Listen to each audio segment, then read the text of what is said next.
நல்லவை கேட்போம் நமது சேனலில் பரமாத்மா திருப்பார்கடலை எதற்காக கடைந்தான் என்பதன் தொடர்ச்சியை கேட்போம். பகவான் மந்தாரமலையை கொண்டு வாசுகி என்று சொல்லக்கூடியதான சர்ப்பராஜனை கயிறாக கட்டி அந்த திருப்பார்கடலை கடைகிறான். தேவர்களும் அசுரர்களும் இரண்டு பக்கமும் இருந்து அதை கடைய வேண்டும். அதற்கான ஏற்பாடுகளை எல்லாம் செய்கிறான் பகவான் தேவர்கள் மூலமாக. இங்கே நம்மாழ்வார் இந்த விஷயத்தை அழகாக கூறுகிறார். முதல்ல வராக அவதாரம் எடுத்தான் பூமி பிராட்டியை அடைய வேண்டும் என்பதற்காக. அடுத்து திருப்பார்கடலை கடைந்தான் மகாலட்சுமி அடைய வேண்டும் என்பதற்காக. மூன்றாவதா சம்சார சாகரத்தில் சம்சாரக் கடலில் மூழ்கி தபித்து கொண்டிருக்கக்கூடியதான அடியேனை காப்பாற்றி சம்ஸ்லேஷிக்க வேண்டும் என்பதற்காக திருப்பார்கடலை கடைந்தான் அப்படின்னு நம்மாழ்வார் அனுபவித்து அப்பேற்பட்டவரை நான் விடுவேனோ விடமாட்டேன் அப்படிங்கிறார். இங்க அந்த வெண்மையான திருப்பார்கடலானது கருமை நிறத்தில் காட்சியளிக்கிறது அப்படிங்கிறத ஆழ்வார் அழகா வர்ணிக்கிறார். கண்ணன் என்னும் கருந்தெய்வம், அவனுடைய திருமேனி சௌந்தரியம்தான் அந்த வெண்மையை போக்கி கருமையாக தெரிகிறது என்று கூறுகிறார்.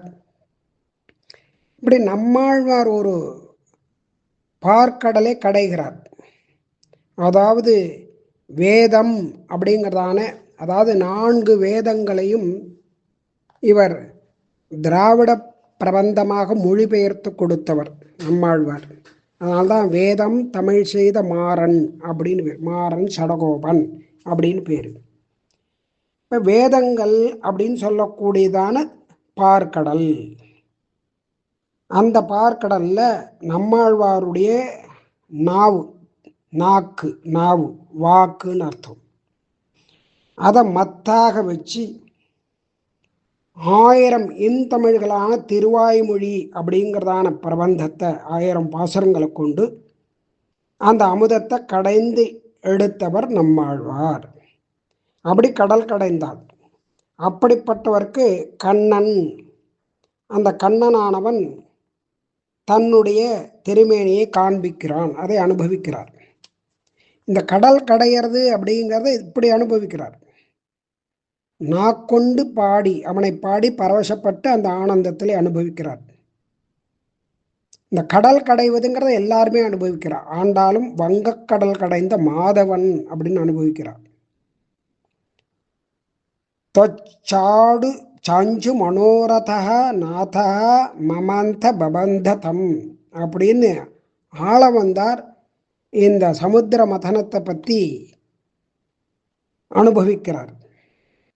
இப்படி பிராட்டியை அடைய வேண்டும் அப்படிங்கிறதுக்காக சமுத்திர மதனம் பண்ணினான் அப்படிங்கிறது ஒரு கருத்து. அடுத்தது அந்த மலையை எப்படி கொண்டு வந்தான், அந்த சமுத்திரத்துக்கு அந்த மலையை எப்படி கொண்டு வந்தான், அந்த மந்தார பர்வதத்தை எப்படி கொண்டு வந்தான். கபட இருக்கக்கூடியவாளுக்கு இது எப்படி தெரியறது அப்படின்னு கேட்டால் சர்வேஸ்வரன் வஞ்சனையாக பண்ணுறான். வஞ்சனையாக பண்ணக்கூடாது. அதாவது தேவர்களை விட்டு அசுரர்களுக்கு நல்ல விதமாக இனிமையாக பேசி அவர்களை வஞ்சகம் செய்து அந்த வழியில் நண்பர்களாக ஆக்கி கொண்டு இந்த சமுத்திரத்தை கடைய வேண்டும் என்பதுதான் திட்டம். அதன்படி மகாபலியை அசுரர்கள் எல்லோரும் சேர்ந்து கொண்டு மகாபலியினுடைய அந்த ஒரு ஆக்ஞைக்கு கட்டுப்பட்டு இந்த சமுத்திரத்தை கடைய வேண்டும் என்பதாக ஒரு உபாயத்தை தேடினார்கள். அதனால் இந்திரன் மகாபலியின் இடத்துல அவன் நம்பும்படியாக பல விஷயங்களை எல்லாம் கூறுகிறான், இனிமையாக பேசுகிறான். உடனே அந்த மகாபலி அதை ஏற்றுண்டு எல்லா அசுரர்களையும் அழைத்து கொண்டு அந்த மந்தரமலையை எடுத்துன்னு வரத்துக்காக உதவி செய்கிறான். மகாபலி. இப்படி வரும்பொழுது அவர்கள் என்ன பண்ணுறா அப்படின்னு கேட்டால், தன்னுடைய பிரஜைகளான அசுர பிரஜைகள் எல்லாரும் வாங்கன்னு கூட்டுன்னு போயிடுறான். அந்த பெரிய மலையை எடுத்துட்டு வரா. அப்படி எடுத்துட்டு வரும்போது அதை சுமந்துட்டு வரும்பொழுது கொஞ்சம் தூரம் வந்தால் பரவாயில்ல, ரொம்ப தூரம் வந்துட்டாவா. ரொம்ப தூரம் வந்தனால அவளுக்கு அதை சுமக்க முடியல, வலி தாங்க முடியல. உடனே எல்லாரும் அப்படியே கையை கீழே விட்டுட்டா. அந்த மலை கீழே விழுந்தது. விழுந்த உடனே அதில் அசுரர்களும் தேவர்களும் சிக்குண்டு பல பேர் மரணத்தை அடைந்தார்கள். அப்போ அசுரர்கள் அடைந்ததான அந்த மரண சரீரத்தை தூக்கி போட்டுட்டு தேவர்களை அவளுக்கு தெரியாமல் காப்பாற்றுறான் பகவான். ஏன்னா இவன் கருணை கடல் இவன். உடனே அந்த மந்தர பர்வதமானது அங்கேயே கிடக்கு. உடனே என்ன பண்ணுறார் பகவான், கருடனை வரவழைச்சு கருடன் மேலே ஏறி வந்து அந்த அமிர்தமயமான கடாட்சத்தை பண்ணி தேவர்களெல்லாம் காப்பாற்றிட்டு அந்த மந்தர பர்வதத்தை கருடன்கிட்ட கொடுக்குறார். அந்த கருடனை எடுத்துன்னு போக சொல்கிறார். கருடன் உடனே அதை எடுத்துண்டு தேவாசுரர்கள், தேவர்களும் அசுரர்களும் புடைசூழ பார்க்கடலுக்கு போகிறார். அங்கே பரமாத்மாவும் வரார். கருடன் அந்த மலையை அந்த பார்க்கடலில் இறக்கி வைக்கிறார். இப்படி பகவான் இடத்துல ஒரு பக்தியோட ஒரு நல்ல காரியத்தை பண்ணும்போது இந்த பல பேர் சுமந்துண்டு வந்ததான அந்த பர்வதம் ஒருவராலேயே சுமந்து கொண்டு இங்கே வைக்கும்படி ஆச்சு. ஏன்னா பகவான் உங்களுக்கு துணையாக இருக்கேன் அப்படின்னு சொல்லியிருக்கான். அதனால் இந்த காரியம் முடிகிற வரைக்கும் நான் வந்து உங்களுக்கு உதவி பண்ணுவேன் அப்படின்னு சொல்லியிருக்கான். அந்த மாதிரி இந்த மந்தர பர்வதத்தை எடுத்துன்னு வர முடியாமல் அவள் தவிக்கும்போது உடனே கருடன் மேலே ஏறி வந்து கருடன் மூலமாக அந்த பர்வதத்தை அந்த திருப்பார்கடலில் போட்டாச்சு. இப்போ அங்கே போட்ட உடனே இங்கே அதை கடையணும்.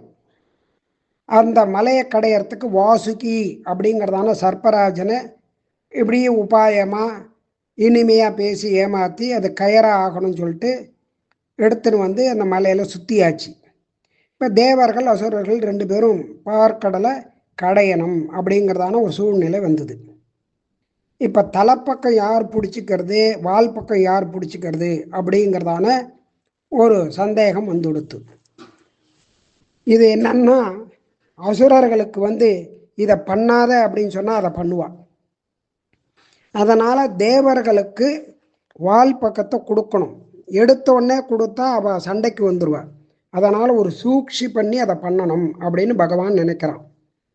அதாவது கணவன் மனைவி, அதில் கணவனுடைய அந்த மனைவியானவள் கணவனுடைய பேச்சை கேட்கவே மாட்டாள். அவள் எது பண்ணாலும் அதுக்கு நேர்மாறாக தான் அவள் பண்ணுவாள். சொன்னதை கேட்க மாட்டாள். அவள் ஒரு முட்டாள். அந்த முட்டாளான மூர்க்கத்தனமாக இருக்கக்கூடியவாளை நம்ம எதுவுமே பண்ண முடியாது. ஆனால் அவள் வழியில் போய் தான் நம்ம காரியங்களை சாதிச்சுக்கணும். அவள் என்ன பண்ணுவா, அந்த கிரகத்தை வந்து வீட்டை பெருக்கி சுத்தம் பண்ணி வச்சுக்க மாட்டாள். குப்பையாகவே போட்டு வச்சுருப்பாள். இவன் கணவன் இந்த பெருக்குன்னு சொன்னான், முடியாதுன்ட்டு போயிடுறா. குமிச்சு வைக்கிறா குப்பையெல்லாம். உடனே என்ன பண்ணுறான், ஒரு நாள் ஒரு உபாயம் பண்ணுறான். இவனும் சேர்த்து குப்பையெல்லாம் சேர்த்து ஒரு அறையில் நல்லா குமிச்சு வைக்கிறான். குமிச்சு வச்சுட்டு அவன் வெளியில் போகிறான். நான் வெளியில் போகிறேன், என்னுடைய அறையில் இருக்கக்கூடியதான இந்த குப்பைகளை வந்து நீ தொடக்கூடாது அப்படின்னு சொல்லிட்டு போகிறான். ஏன்னா அந்த அறையை நல்லா சுத்தம் பண்ணி வச்சுக்கணும் அப்படிங்கிறது அவனுடைய எண்ணம். ஆனால் நீ அதை தொடக்கூடாது, அதில் சில முக்கியமான விஷயங்கள்லாம் நான் வச்சுருக்கேன், அதை நான் வந்து பார்த்துக்கிறேன், நீ அதை தொடவே கூடாது அப்படின்னு சொல்லிட்டு போயிடுறான். அவன் வெளியில் போய்ட்டு உள்ளே வந்து பார்க்கறதுக்குள்ளே அந்த அறையானது அப்படியே ரொம்ப பளிச்சுன்னு இருக்குது. எல்லாத்தையும் பெருக்கி வச்சுட்டான். ஏன்னா சொல்கிறதுக்கு நேர்மாறாக செய்யக்கூடியவன். இப்படியே சில காலம் தினமும் சொல்லி தினமும் சுத்தமாக இருந்தது.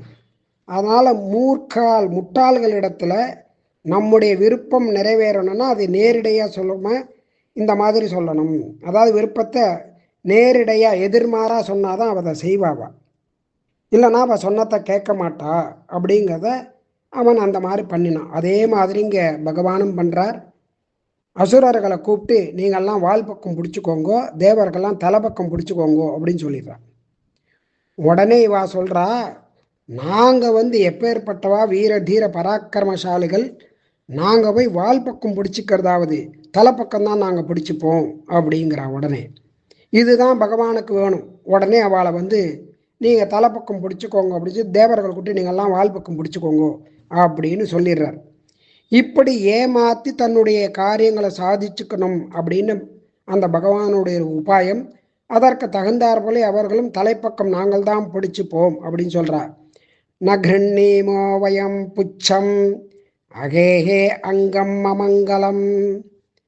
அந்த சர்ப்பத்தினுடைய வால் பகுதியை பிடிச்சா எங்களுக்கு வந்து ரொம்ப அமங்கலமானது, அதை நாங்கள் பிடிக்க மாட்டோம், கெட்டது அது, அதனால் தலைப்பக்கம்தான் பிடிச்சிப்போன்னு அவள் கேட்டுண்டு போய் பிடிச்சிக்கிறாளாம்.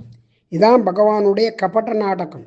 இப்படி பண்ணி அவன் சிரிச்சுட்டே தேவர்களை பார்த்து நீங்கள் வாங்க வால் பக்கம் பிடிச்சிக்கோங்கன்னு சைகை காட்ட அவள் இந்த பக்கம் வந்துடுறாள். இதற்கு மேலே என்ன நடந்தது என்பவை நாளை கேட்போம். நல்லவை கேட்போம் நமது சேனலில்.